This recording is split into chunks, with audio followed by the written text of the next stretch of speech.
bà bọn ai lục mùi mùi chân có bán cứ bom bọn ai select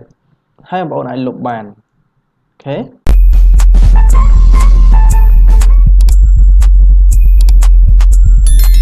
nè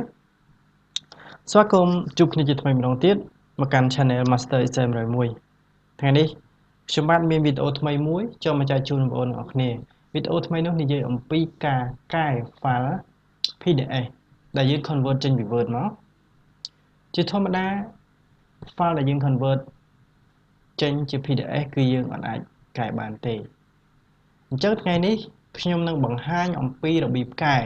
ថាតើយើងកែ file ដែលយើង convert ចេញជា PDF នោះយើងកែយ៉ាងដូចម្ដេចអូខេកុំឲ្យខាត់ពេលចូលទៅក្នុងមេរៀនទាំងអស់គ្នាខ្ញុំមាន file មួយ file PDF មួយដែលខ្ញុំបាន convert ចេញពី file Word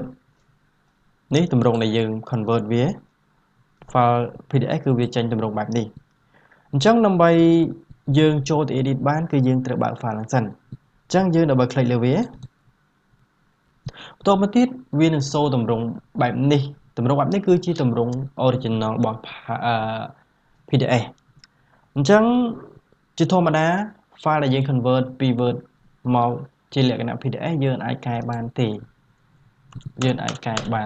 បាទអញ្ចឹងដើម្បីកែបានយើងត្រូវធ្វើយ៉ាងដូចម្ដេចអូខេដើម្បីកែបានយើងចូលទៅ edit វា edit យ៉ាងម៉េចដែរយើងចូលទៅពាក្យថា tools click លើវាមកវានឹងសូបាទមាន page content form action ហើយកណាយើងទៅអញ្ចឹងអ្វីដែលយើងត្រូវចូលកែវាគឺយើងយកពាក្យថា content click លើវាមកបងប្អូនងាកមកក្រោមអញ្ចឹងបងប្អូនងាកមកក្រោមបងប្អូនឃើញពាក្យថា edit text and objects អញ្ចឹងខាងក្រោមនេះបងប្អូនយកពាក្យថា edit document text click លើវាមក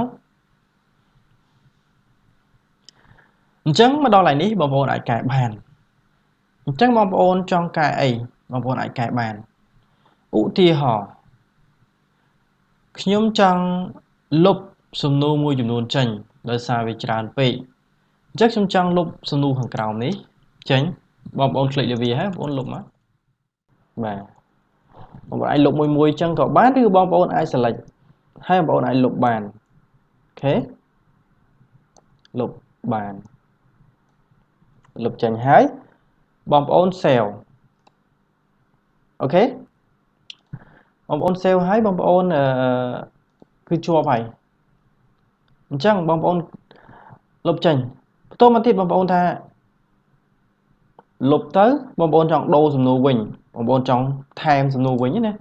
បងប្អូនអាចថែមលើនេះបាននេះថែមមកដាក់24វិញ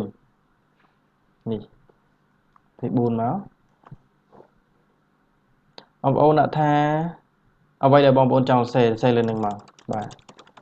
សេលើនឹងមកអូខេតទៅទៀតបងប្អូន save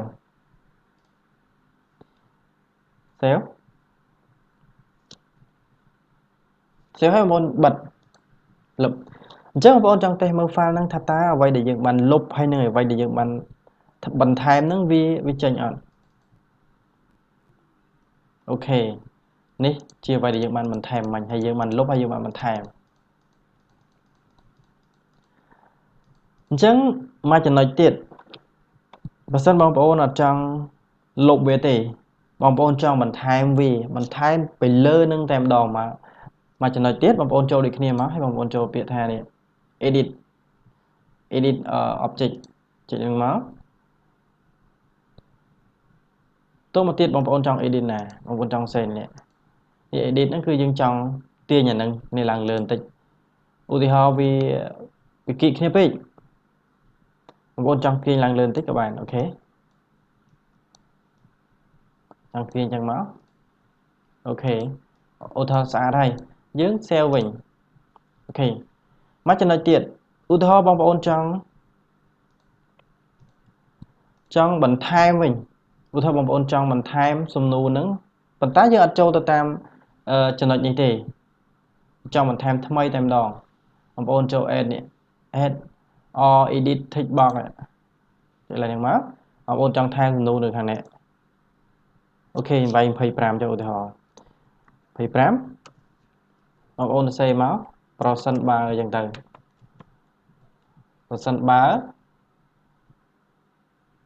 ភាពជាអ្នកដឹកនាំចុះភាពជាអ្នកដឹកនាំឧទាហរណ៍ចឹងហើយមានចុចទៀតចាស់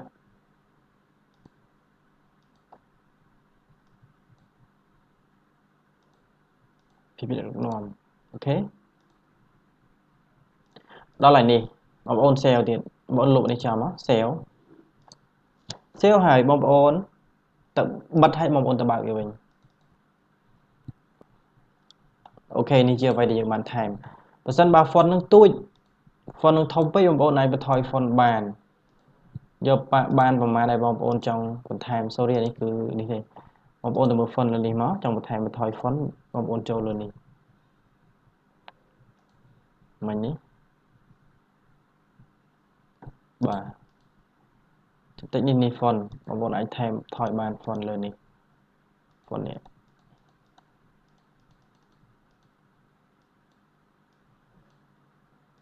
font មកបងប្អូនយក12មកអូខេវានឹងថយតាមហ្នឹងបងប្អូនបិទមកអូខេអញ្ចឹងសម្រាប់ការ edit នេះបើសិនមកបងប្អូនមាន file PDF គេចង់ឲ្យបំពេញអីមួយបងប្អូនអាចទៅ edit បានបើសិនបងប្អូនខ្ជិលទៅសរសេរយកមកសរសេរដៃហើយពេលខ្លះអក្សរយើងអត់សូវស្អាតឬក៏អីចឹងណាអញ្ចឹងបងប្អូនអាចធ្វើតាមចំណុចអ្វីដែលខ្ញុំបានបង្ហាញនេះបានបងប្អូនអាចយកទៅអនុវត្តបានបើសិនបើករណីបំពេញអីចុចគេមានឲ្យយើងបំពេញយើងអាចយកចំណុចហ្នឹងទៅបំពេញបានអូខេអញ្ចឹងខ្ញុំមានប៉ុណ្ណឹងសម្រាប់ការ edit file PDF បាទអរគុណ